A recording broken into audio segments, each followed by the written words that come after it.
Avec la multiplication des sports de glisse, mais un pouvoir d'achat et de transport qui ne se développe pas forcément aussi rapidement que les besoins en matos, il est légitime de se poser quelques questions pour optimiser son quiver.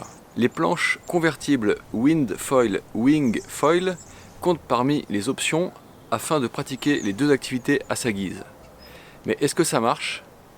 À qui cela peut convenir? Y a-t-il des concessions à faire? Peut-on conserver le même foil?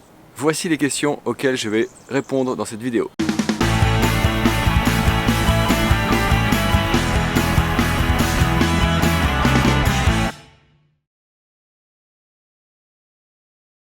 Avant de commencer, si tu découvres la chaîne, n'hésite pas à jeter un œil à nos playlists avec plein de tutos pour progresser en windsurf, en wingfoil, en kite et même en stand-up paddle. Prends aussi quelques secondes pour t'abonner et pour cliquer sur la cloche afin de ne pas rater les vidéos à venir. Allez, j'arrête la réclame pour entrer dans le vif du sujet. Que penser des planches convertibles comme la Fanatec Stingray? Bien sûr, c'est la planche que je vais prendre en exemple, mais ce n'est pas la seule qui existe sur le marché. Ce genre de planche est une vraie tendance sur le marché et la plupart des grandes marques proposent leurs modèles. Il y en a chez Starboard, JP, F1, Zimmer, Sea Lion, Taboo, etc. Voilà, il y a l'embarras du choix et mais moi dans cette vidéo je prends l'exemple de la Stingray. Une planche convertible Wind Foil, Wing Foil, est-ce que ça marche vraiment? Avant ces derniers temps, je dois être honnête avec vous, pour ma pratique personnelle, je n'ai jamais été un grand fan de ces planches compromis entre diverses pratiques. Cependant, je trouve tout de même le concept intéressant, notamment avec la multiplication des pratiques foil, et c'est sans doute pour ça que aussi avec Francky, on a décidé d'intégrer une catégorie des planches convertibles Wing Foil, Wind Foil dans le dernier spécial test de Wind, donc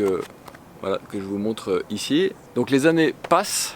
Et ma pratique évolue et ma vision aussi, heureusement. Et donc sans chercher uniquement la performance, j'ai pris beaucoup de plaisir à naviguer dernièrement sur cette planche convertible. Notamment parce que ça simplifie le matos à charger pour partir en week-end.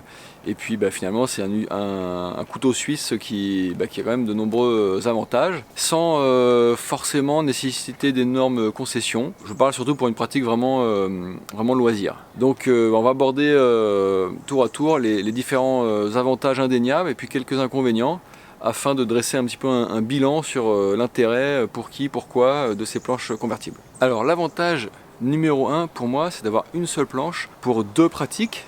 Wind Foil, Wing Foil, mais j'ai même envie de dire jusqu'à 3 ou 4 pratiques, puisque je vois pas vraiment pourquoi cette planche avec le même foil que pour la wing ne fonctionnerait pas pour faire un petit peu de subfoil dans les petites vagues. Et puis également, on peut très bien imaginer, grâce à son monopade et ses divers boîtiers, mettre un aileron normal pour, par exemple, initier ses enfants au windsurf. Donc voilà, pour moi, il y a plusieurs possibilités avec cette planche. Donc si on la glisse dans son camion avant de partir en vacances ou si on l'a à la maison, en fait, on s'ouvre le champ des possibles sans trop s'encombrer ou autant se ruiner qu'en ayant un outil pour chaque discipline. Donc ça me paraît déjà un avantage indéniable. L'avantage numéro 2, c'est que ça fonctionne super bien en wind foil. Franchement, en wind foil, je me suis vraiment amusé. J'ai passé un peu de temps sur cette Fanatec Stingray et j'avoue que je me suis bien amusé sur le programme en fait freeride cruising et puis plutôt typé manœuvre, donc avec des petites voiles. Sur cette pratique cruising, balade, voire free move, j'ai utilisé des voiles entre 4,2 et 6,4, une 6,4 élancée. Bon, la planche elle est donnée jusqu'à 8 mètres, ça me paraît quand même grand, mais la largeur est suffisante pour foiler confortablement. La longueur presque minimale pour une planche de windsurf offre une compacité agréable. C'est pas une planche pour faire des performances en remontée au vent et descente, même si ça reste correct, hein.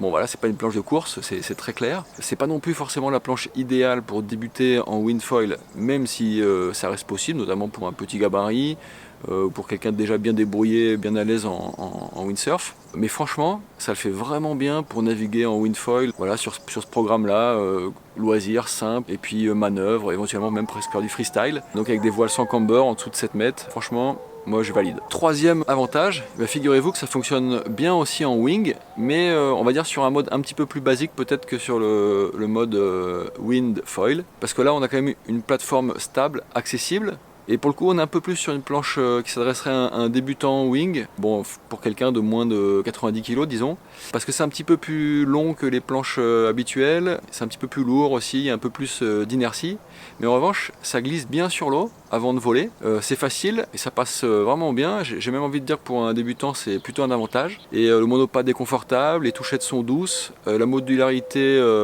des différentes positions de footstrap offre de bonnes possibilités. Et puis également, en fait, la modularité des boîtiers pour apposer le foil offre aussi beaucoup d'options. Donc j'en reviens à l'avantage suivant, c'est justement la possibilité, grâce aux différents boîtiers, parce qu'il y a un boîtier Total et deux longs rails US, la possibilité d'utiliser potentiellement le même foil pour le wind foil et le wing foil.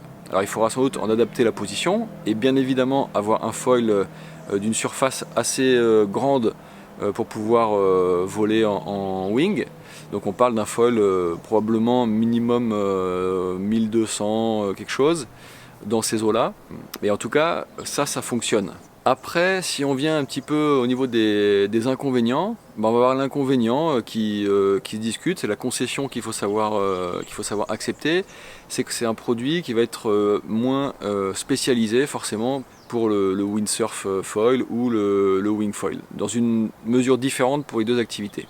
Donc il faut faire des concessions sur les performances pures, et autant en windsurf, on est 100% dans le programme pour une utilisation wind foil loisir, voire free move, sans vraiment faire de concessions. Autant en wing ça fonctionne très bien, mais on ressent un peu plus le compromis avec la longueur superflue, un peu plus d'inertie, etc. comme je viens de le dire. Et je le répète, ça fonctionne quand même carrément bien, et on est plus sur une planche de wind foil qui a été aménagée pour rendre le wing possible que l'inverse. Ensuite, un autre inconvénient que j'ai noté, c'est là pour le coup sur la pratique wing, en fait il n'y a pas vraiment de poignée pour porter la planche, ni sur la carène ni sur le pont, et ça c'est quand même un petit peu dommage, c'est un regret que je peux formuler sur ce produit, parce que sinon il est top, et c'est vrai que c'est un petit peu gênant pour porter la planche quand on est en mode wing. Donc en guise de bilan, franchement, au final, après l'essai de cette Fanatec Stingray, je valide sincèrement le concept. C'est une planche que je me vois très bien recommander à mes amis qui cherchent à optimiser leur quiver en fonction de leur budget sans renoncer à varier les plaisirs d'une activité à l'autre. Je parle de mes amis qui n'ont pas forcément des attentes très techniques dans chacun des sports, mais juste l'envie de s'amuser simplement avec un produit bien pour tout faire. En fait, c'est une super planche de wind foil freeride free move qui permet de se lancer en wing et de varier les plaisirs avec de vrais arguments dans cette pratique. Pour s'initier et pour progresser et passer les premières étapes en wing, c'est très bien. Pour cruiser en wind foil, en voile de vague ou de freeride no cam, se perfectionner en jibe en vol et plus si affinité, c'est top également. Je n'ai pas eu l'occasion d'essayer le produit en subfoil, mais je ne vois pas pourquoi, si ça fonctionne à peu près en wing foil, je vois pas pourquoi ça ne marcherait pas en subfoil pour prendre quelques toutes petites ondulations. Et du coup, en plus du fait qu'on peut mettre son enfant dessus avec une petite voile et l'initier au windsurf, je pense que c'est vraiment une super option pour ne rater aucune session cet été dans les vacances, notamment pour partir en vacances camion ou ce genre de projet. Après, en revanche, autant en windfoil dans son cahier des charges freeride, free move, je pourrais la recommander à un expert, autant en wingfoil, je serais plus mesuré envers un pratiquant qui a de l'ambition ou un potentiel de progression important. La Stingray, elle permet de bien débuter et apprendre les manœuvres en wing, mais elle montrera quand même assez vite ses limites pour quelqu'un qui veut pousser un peu plus loin la pratique en wing avec du surf, du free fly, des sauts et vraiment une maniabilité, etc. Puisque ces aspects-là sont un petit peu moins évidents sur ces Stingray convertibles. J'insiste pour finir sur le plus gros plus que je retiens, et j'insiste vraiment là-dessus, c'est qu'avec ces deux types de boîtiers, donc Total et puis les très longs US, la Stingray elle permet d'utiliser potentiellement son foil de wing ou son foil de windsurf pour plusieurs activités, donc windsurf et wing, puisque une planche convertible c'est bien, mais s'il faut changer de foil c'est un petit peu moins bien. Là, celle-là, elle va au bout du concept et franchement, je trouve que c'est vraiment bien. Donc, au final, Voilà, je valide le concept convertible Windfoil Wingfoil de cette Fanatec Stingray pour une pratique multi-support. Si vous partez en trip cet été, ce type de planche est un must-have. A noter que le modèle que j'ai eu la chance de tester, c'est une 115 litres, mais elle existe aussi en 130, avec donc des mensurations un petit peu plus importantes. Pour finir, je vous glisse en description de la vidéo des liens utiles pour débuter et progresser, que ce soit en wingfoil ou en windfoil. J'espère que ça pourra aussi vous aider à optimiser votre pratique cet été. N'hésitez pas à aller y jeter un œil. Donc je vous souhaite un bon ride et à samedi pour un prochain tuto.